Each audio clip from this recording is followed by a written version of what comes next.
Hello again to everyone. Now, we're going to take you through some slightly different topics for today. CSS Z-index.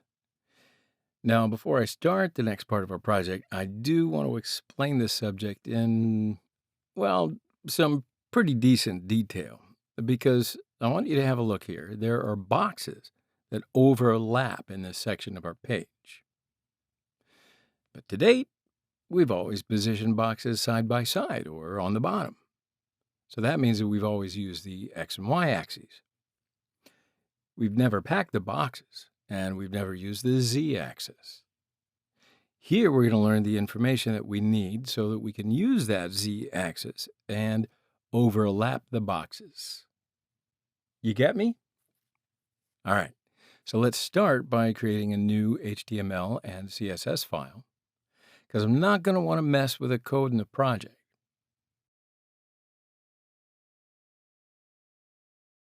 Of course, I'll add Bootstrap and CSS links to our HTML file.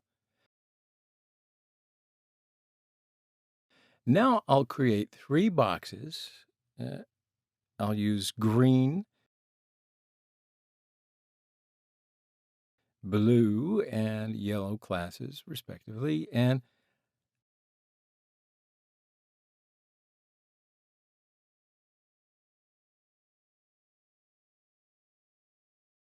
I'll just switch on over to the CSS file. Now, of course, as you can imagine, I'll give these boxes background based on the class name. So I'll also give width and height values. I'll write these values in the CSS file for our first box. Then I can give values for the other boxes. I can just copy them from here, and that'll make my job easier.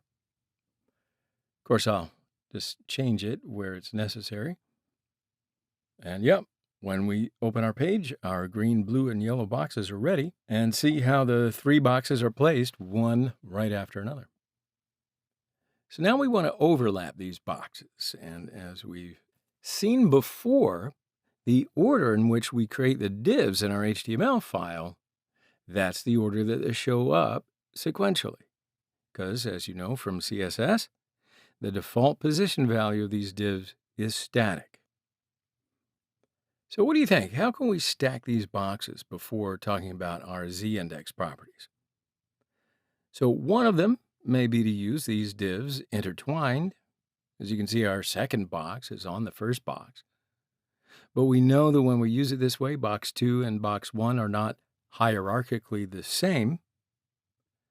And here the blue box is now the child of the green box.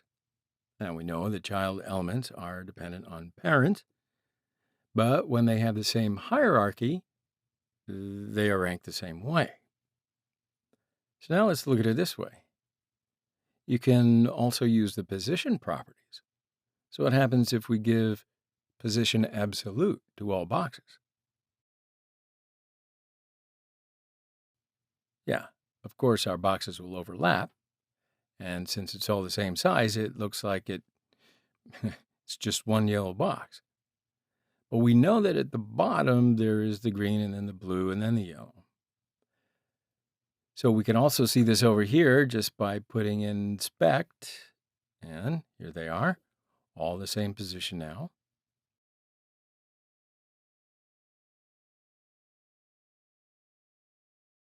And here we can see that they overlap by making the margin value the same as the blue and yellow boxes. And yeah, we've seen that our boxes are on top of each other.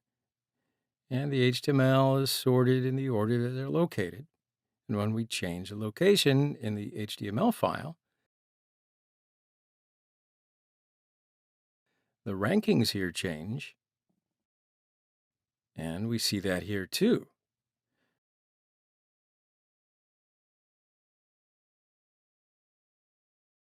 So let's go on back to the original for a second. Bear with me. Now, from the beginning of the lesson, we've actually talked about what we know. We changed the position of the boxes by making changes to the HTML code. It's not going to be enough for us, though, because we need it to work more professional and certainly more complex. All right. So, what would you do? Well, that's where CSS code comes into play. So now we can start talking about the z-index.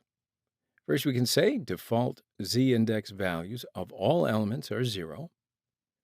And if we come in here and give this element a z-index value of 1, this box has come up to the top, as we see. Or I can go and give this box the value of z-index minus 1. And there you go. Our box is now at the bottom. Or here, I'll give them all the value of z-index 1, and see the boxes have returned to their first position. So we can overlap our boxes in the order that we want to just by using the z-index value. However, there is an important point here I want to demonstrate. So let's delete the position properties here.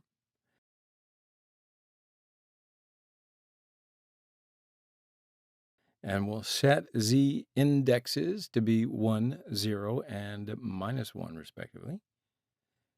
Now, you see that the ranking is not what we want? This is because the z-index only works if used with the position value. And here, the default position value should not be static. So if we're going to use the z-index value, we need to use one of the positions to be absolute, fixed, or relative. Well, so let's give the position a fixed value in this box and give the z-index a value of 20.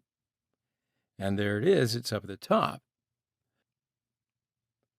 So yeah, that's what you can do with the z-index for now. We'll continue with our project in the next lesson. I'll see you then.